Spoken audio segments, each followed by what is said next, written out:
Venice, city on the water. A place of beauty and romance that attracts millions of visitors every year. Just a few steps from the well-trodden tourist routes, there's a very different Venice, one populated by fascinating creatures.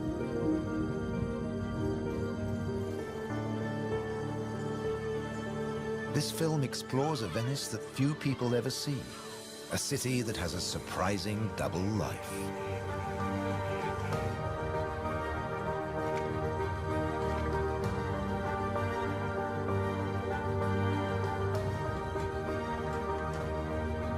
There are secret places and wild creatures in this watery world that most outsiders never discover. In the skies above, on the beaches, and in the canals are the true Venetians that live in every hidden corner of the city and the lagoon. Wild Venice is their home.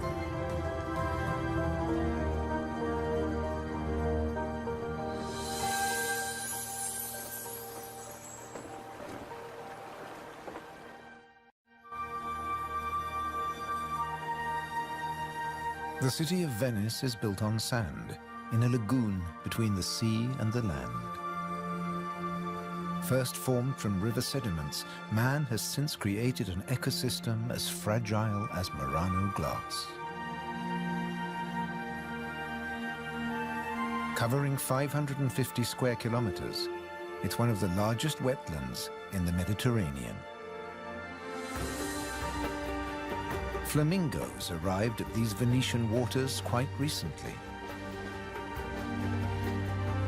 They crisscross the Mediterranean from North Africa to France's Camargue, to Sardinia, Tuscany, and now Venice.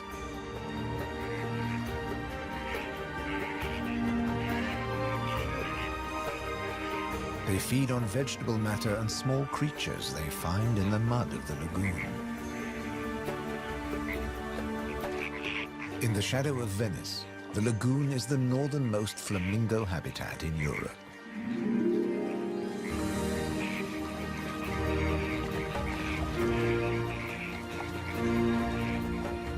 They're here now, but in a few weeks, many will move off again to find richer pickings.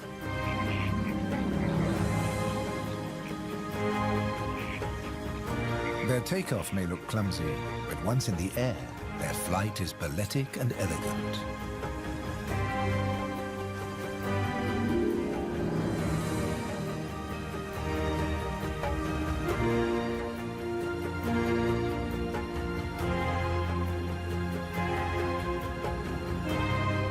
And before too long, they'll return to the safety of this lagoon, tucked between the sea, the city, and the Alps.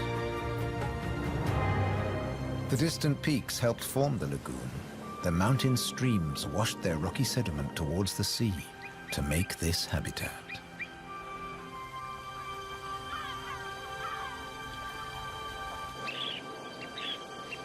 Some of the lagoon's other birds are ready to leave. Dunlin, small waders, fed well in the rich mud. They rest on the wooden piles that support the whole of Venice.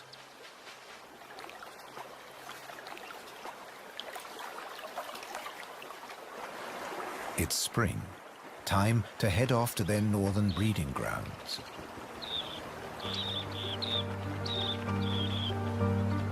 But the cormorants won't be lonely this summer. As the Dunlin fly away, other birds are flocking in. A bird's eye view reveals the full beauty of the lagoon. A labyrinth of uninhabited islands, intertwined canals, and swampy sandbanks.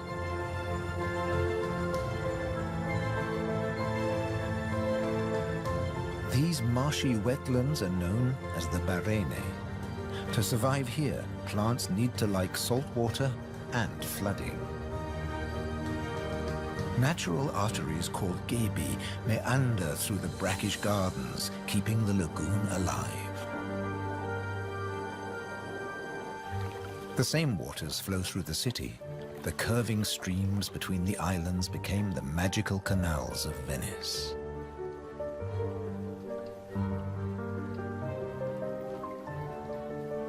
This is the city of bridges.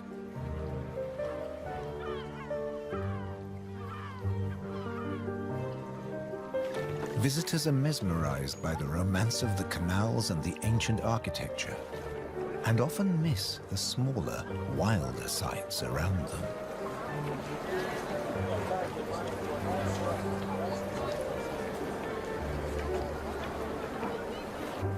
These mussels are true Venetian natives. And now, in spring, they're breeding. The males spawn into the water, and each female produces up to 10 million eggs. Most of the larvae are eaten by other inhabitants of the canals, but up to 10,000 young shellfish will survive.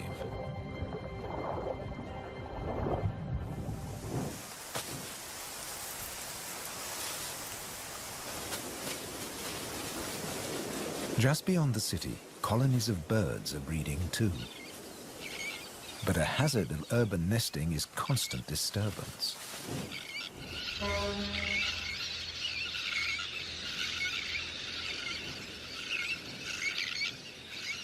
Little terns will quickly fly back to their eggs and can miraculously find their own nest scrapes in the crowded colony. Their cousins, the sandwich terns, lay their eggs directly onto the sand. If the terns are disturbed, they have little time for incubating their eggs. The sand won't keep them warm for long.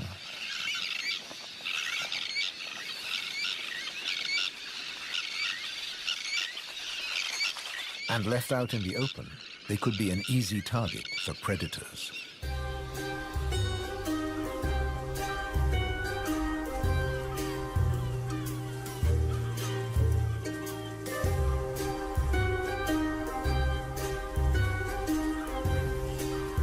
Foxes are the biggest predators hereabouts. But from the air, he's easy to spot. The birds make it known he's not welcome anywhere near their nests.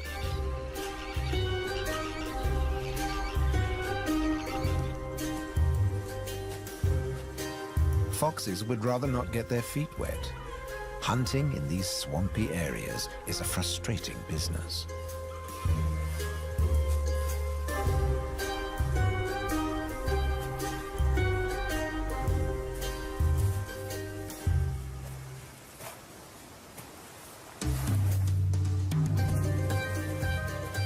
The grand leap disturbed another nesting bird. Now it's a question of following the scent.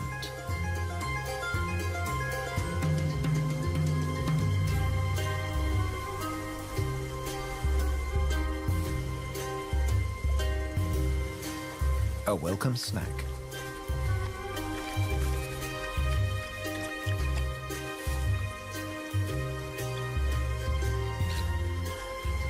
Just beyond the sand dunes is the busy colony.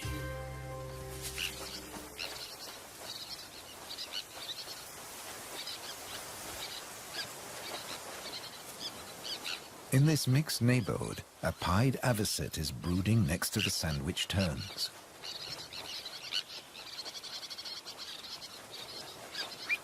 With nests so closely packed, there can be conflicting territorial claims with the common terns.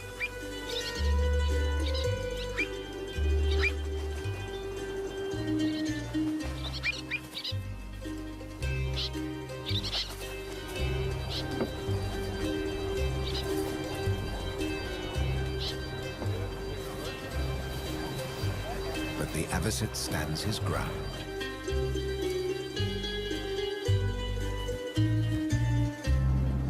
The Grand Canal is the main waterway of Venice, dividing the city in two.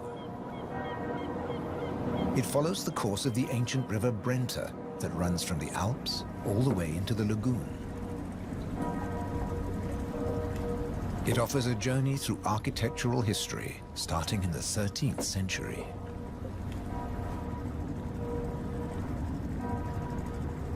The banks of the Grand Canal have other surprises to offer, like Palazzo Malipiero's Rose Garden.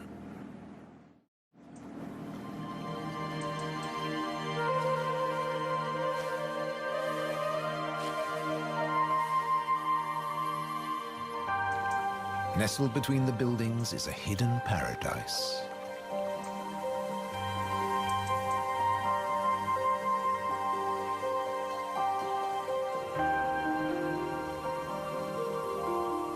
Now owned by a modern-day countess, it has been restored to its full glory, and no detail has been left to chance.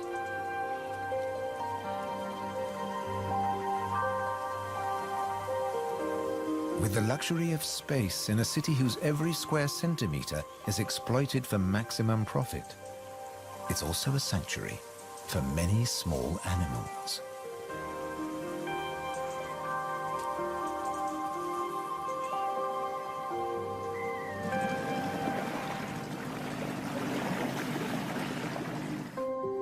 Every day, more than 50,000 tourists visit Venice. When the sun begins to set, the city's waterways empty. Venice belongs to the wild Venetians.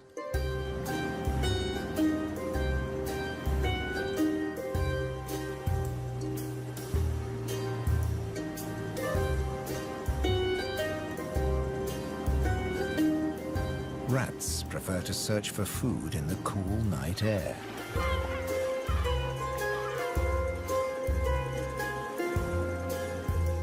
But they're not alone.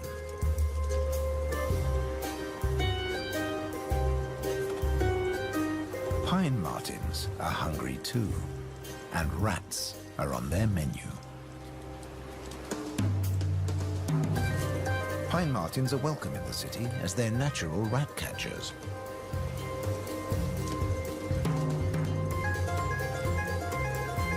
Agile with a keen sense of smell, they can find and follow any rat.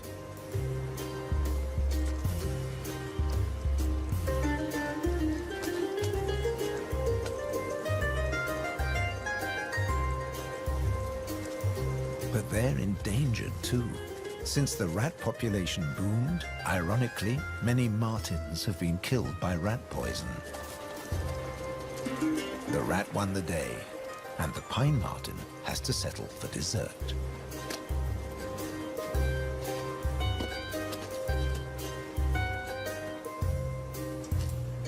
Not such a sacrifice, as pine martens are omnivores. Both meat and veg are on their menu. And sometimes the vegetarian meal is an easier option.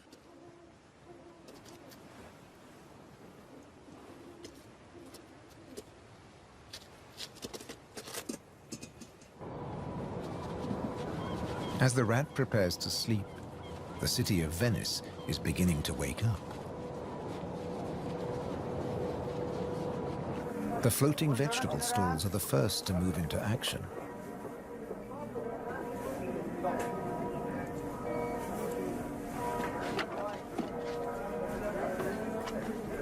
Soon these silent waterways will become busy highways again. In the 18th century, over 8,000 gondolas navigated the Venice canals. Now there are only about 400 left. Life in Venice may be moving with the times. But one thing never changes. It dictates the daily rhythms of the city and the lagoon. Twice a day, the tide rises and falls as seawater washes in and out of the lagoon.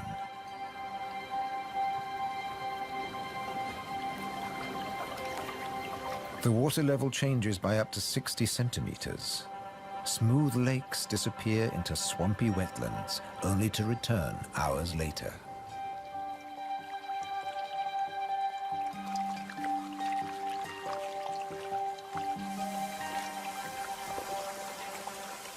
Retreating water levels reveal a surprise.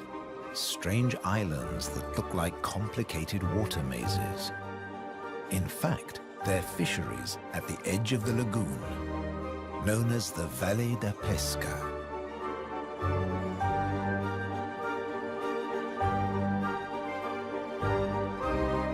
They've been worked by the same families for generations, using a simple but ingenious method.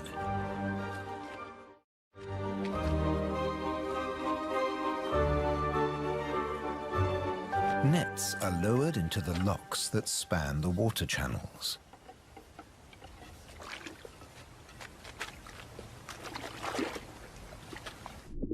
In the springtime, the locks bar the way to the young fish that stream into the lagoon to feed. The fishermen raise the nets and catch the small swarming fish in their thousands.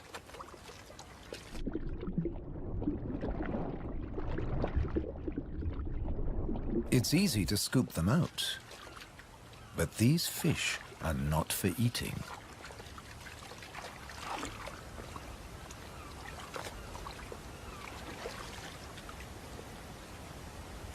The fishermen place them on the other side of the bars and so trap them in the channels.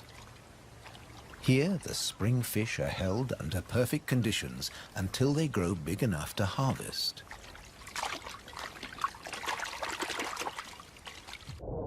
In the autumn, when the fish try to return to the sea, they're simply netted again. This time, they don't get away. Kingfishers have a more dramatic technique.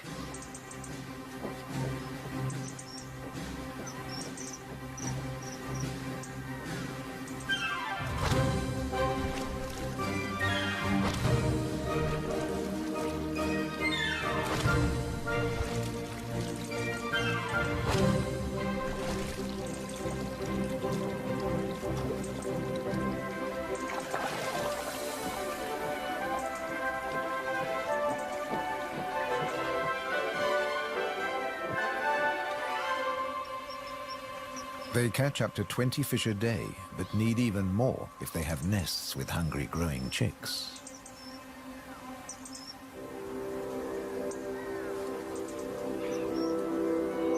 It takes enormous skill, but also violence. A sharp blow to the head stuns the fish. And when it stops wiggling, the kingfisher can turn it round without fear of it escaping.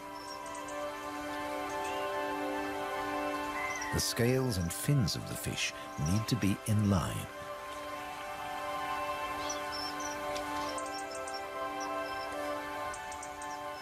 Now it's ready to swallow.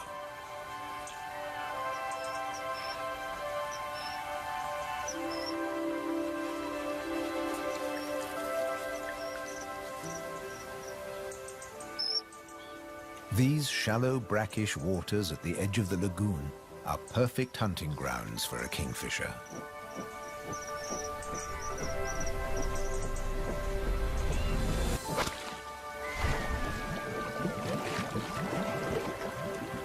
But not every dive is successful. They'll snatch the odd insect in the air, but 95% of the kingfisher's catch must be made underwater. The cormorant has an easier life, as does the little egret. And some don't even get their feathers wet while hunting. There are plenty of fish in the lagoon, but they're not only found in the wetlands. These waters flow through the city too. And there are fish to be caught in the canals. Beneath the bustling jetties of the famous vaporettos or water taxis, wildlife flourishes. Even here, the little egret can fish where the water is deeper and turbulent. It's not easy to keep an eye on a moving target from a moving base.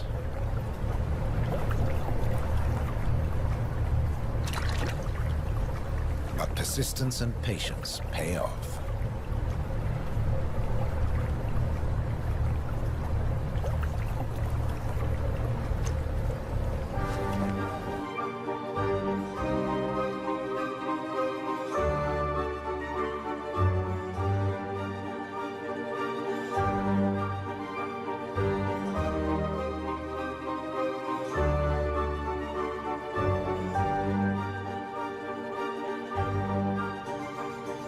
3 narrow inlets connect the lagoon to the sea. They're known as bocche, the Italian word for mouth. In spring, the fish travel into the lagoon because it's shallow, warm, and full of food. And in the autumn, they travel back out to the Adriatic Sea. The lagoon's fishermen understand the rhythms of the sea. But there was one phenomenon that remained a mystery for many years. When they cast their nets into the rich fishing grounds, they were torn to shreds. The fishermen believed that water spirits were grabbing their nets and named the area the Tenue, or Hold Fast. The Hold Fast was in fact a jagged reef, an unexpected and magical aquatic paradise. These unique natural rock formations are similar to coral reefs.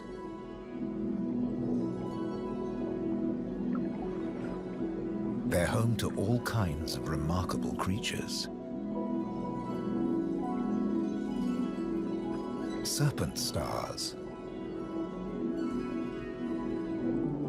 or marine annelids.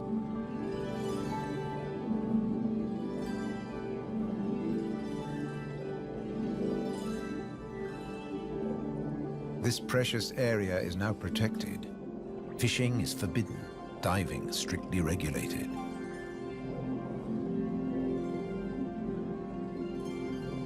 Even harvesting a shellfish delicacy like these canestrelli is banned.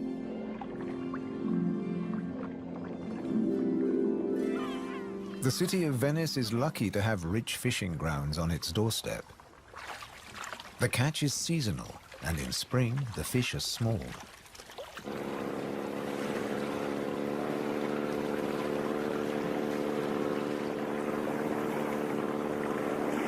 But the fishermen will go out, as long as they can find a buyer. Only the weather can hold them back.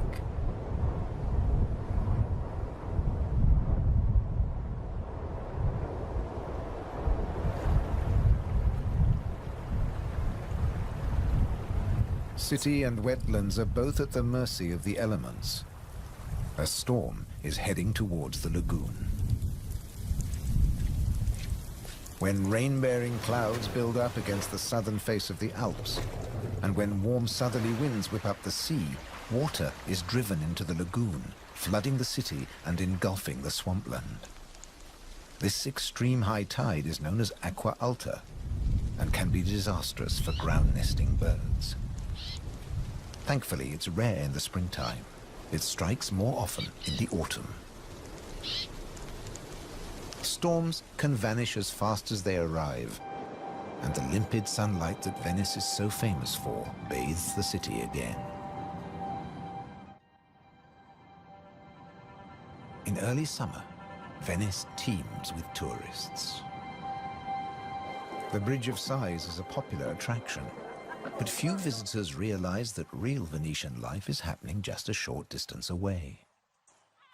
In the Giardini, a spacious and peaceful city park, there are some surprising residents.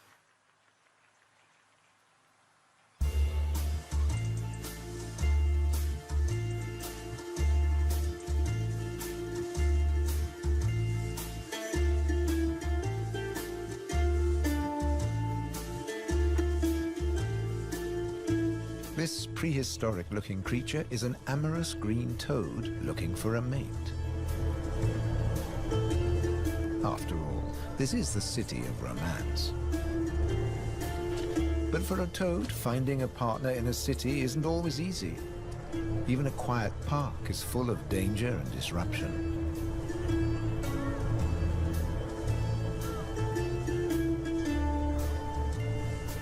On the plus side, few of the park's visitors notice the presence of the toad, as it blends in so well with its surroundings.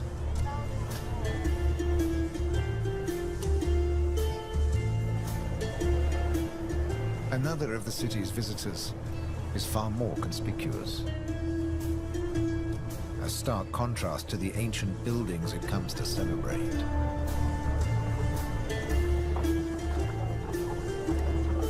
and a danger to the fragile city.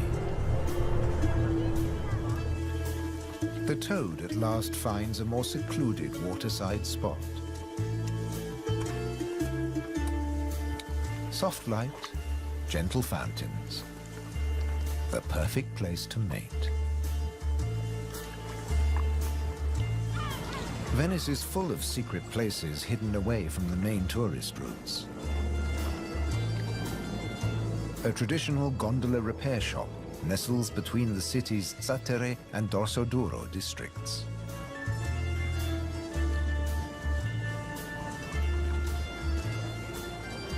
Craftsmen repair the boats in the peace of the backwaters.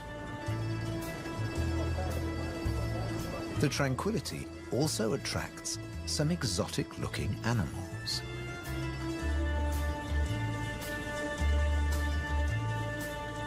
Geckos are not native to Venice, but they've settled in well here.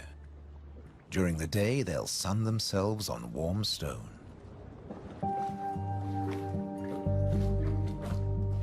They're waiting for nightfall, when the insects they eat will emerge. And in the golden light, birds that hunt geckos settle in for the night. Terns fly back to the safety of the colony, and others enjoy a final bath. Evening always brings a measure of peace to the city. The Grand Canal is now very quiet, a perfect time for the gecko.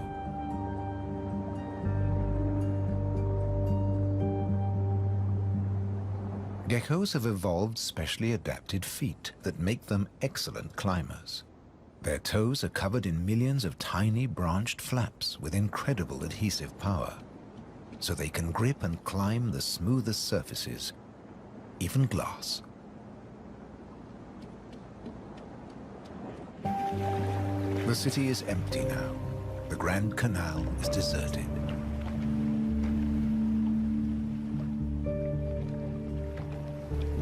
The evening's activity has passed to Venice's bars and restaurants.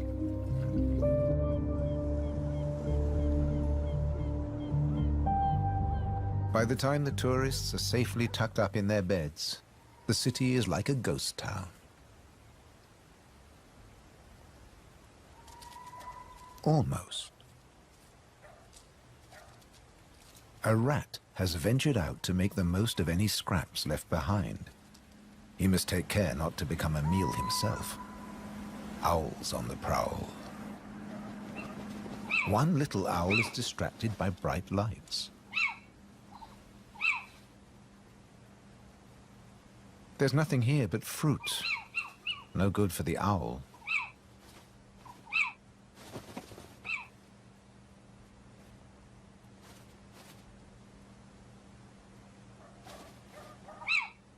This house call hasn't paid off. Time to make a swift exit. The lucky rat will make it home tonight.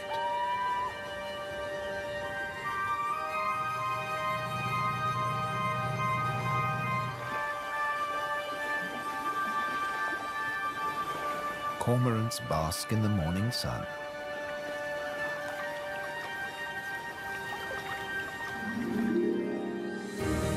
The terns start fishing early. The colony is now a hive of activity.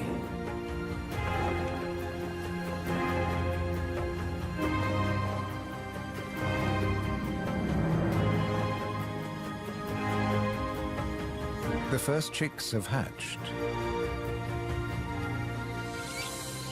Exhausted from the effort of breaking out of the egg.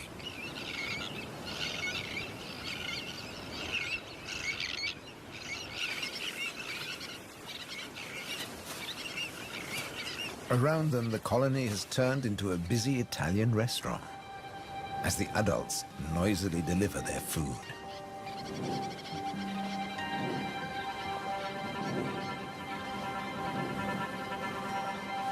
The chicks blend in well with the sand. Their cries for food are a new and insistent sound on the beach.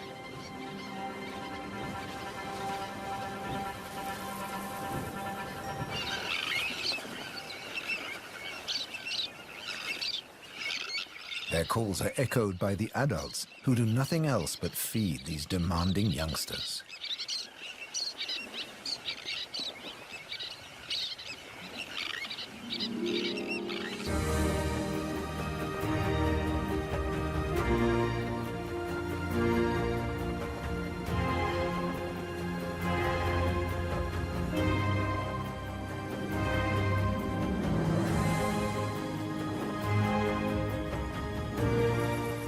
It's hot and humid, and the lagoon is at its most beautiful.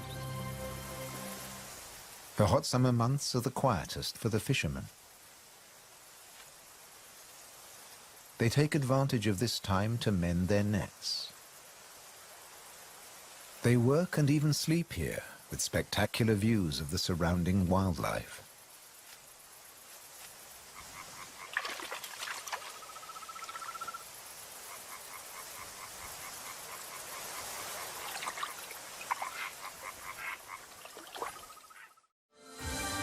About 8% of the lagoon's surface consists of islands. 20,000 people once lived on Torcello. Now only the cathedral tower remains. Burano is known for its colorful buildings. San Francesco del Deserto is home to a Franciscan monastery. The island of Madonna del Monte is being swallowed by the lagoon, but the ruins of its monastery still stand proud.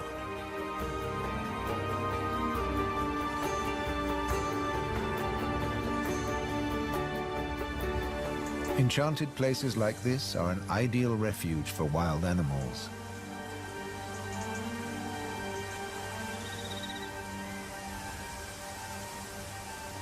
And the island's ancient monastery has some new inhabitants.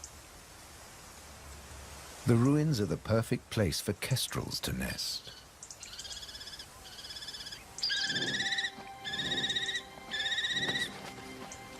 The hungry chicks are nearly as big as the adults and almost ready to fledge.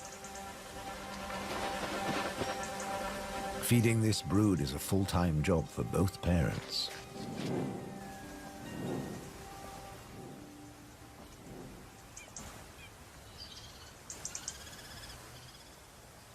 Finally, curiosity gets the better of the young birds and they start to emerge from their hiding place.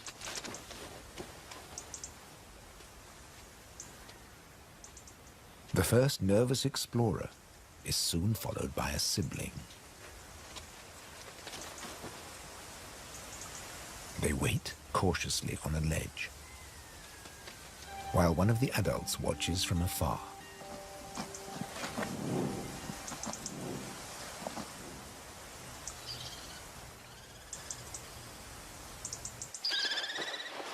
Their mother returns with food, and the young kestrels jostle to get to the front of the queue.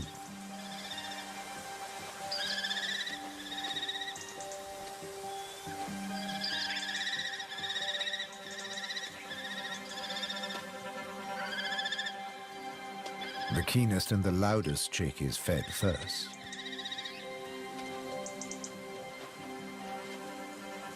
Soon the food parcels will stop. It's almost time for the young to leave the nest and fend for themselves.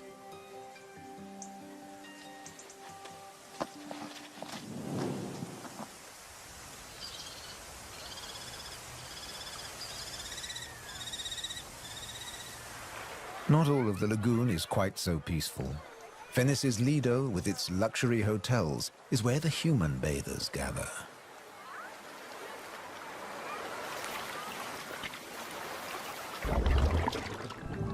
But even here, you can find wild beauty and tranquility.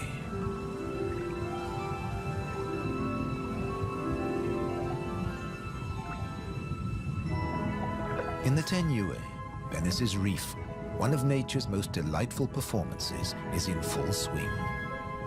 The squid's mating dance. The pair move together like synchronized swimmers as waves of rainbow colors pulse along their bodies.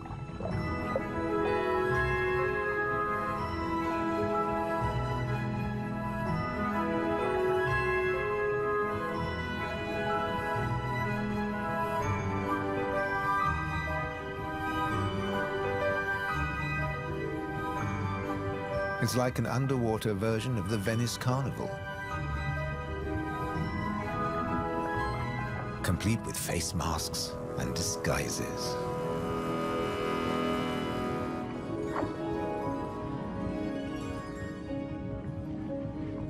Decorator crabs change their shape by attaching sponges and algae to their bodies.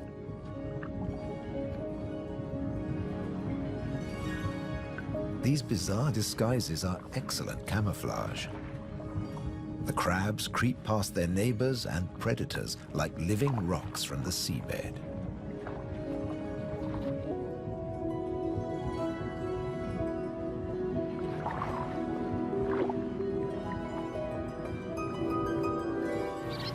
The tern colony just beyond the city is flourishing. The chicks have fed well and are strong and healthy.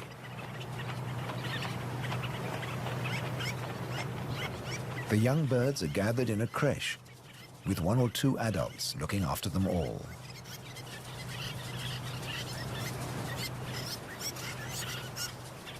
Today's lesson is elementary flight, but the teacher's demonstration is over in a flash.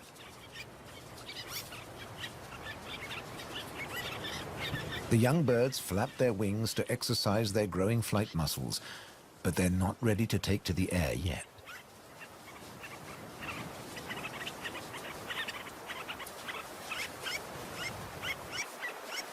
Before long, they'll be flying as well as their parents. The young kestrels are also preparing for takeoff. They bravely take the plunge and launch themselves into the air.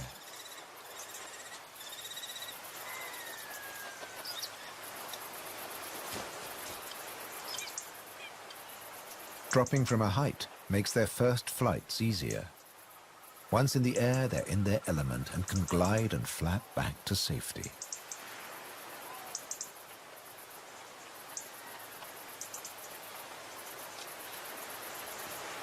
These first flights mark the end of their parental care. Now they have to find their own territory.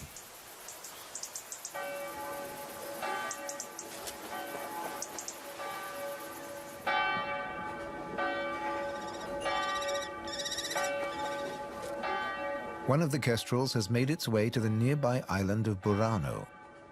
It's unlike the remote nest site, but it still has everything the kestrel needs. Just like the ruins, the brightly colored walls offer protection. These birds are welcome visitors, and the people here seem happy to have a kestrel watching over them.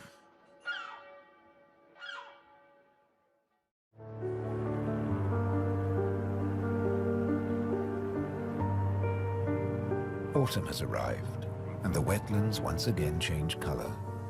A plant called glasswort is responsible for this blush of pink. It flourishes in the swampy salt marshes.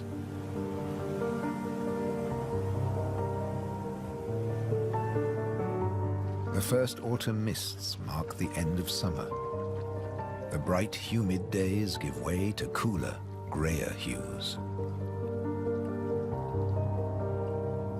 The sea and the sky seem to merge into each other. Now in September, the sea is generally calm. But from the autumn equinox, there are high tides. And sometimes, Venice floods. For now, the water is still and shimmers like liquid mercury. When the temperature drops, the beaches are finally too cold for tourists. Animals better equipped to bear the chill reclaim them. A hungry fox sniffs along the shore looking for food.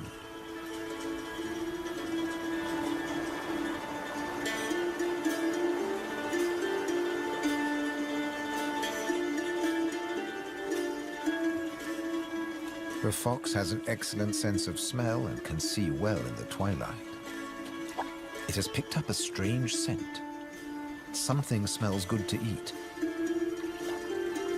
But quite where this food is hidden is a mystery.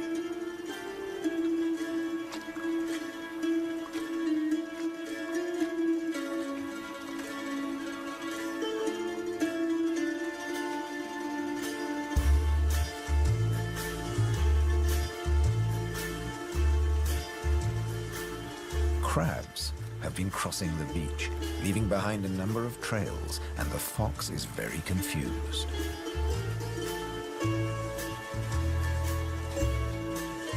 Finally, it follows its nose and comes face to face with a crab.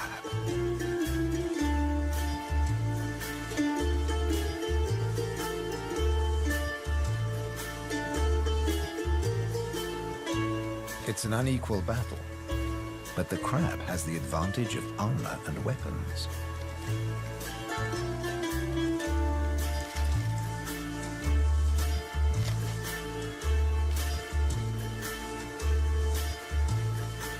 This meal is more trouble than it's worth.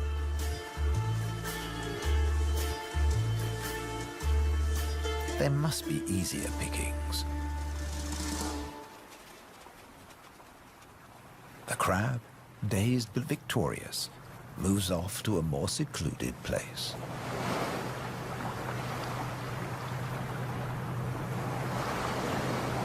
More crabs congregate on the shoreline looking out to sea. But just across the water, the residents of Venice are having a less comfortable time. The waters of the lagoon are creeping into the city.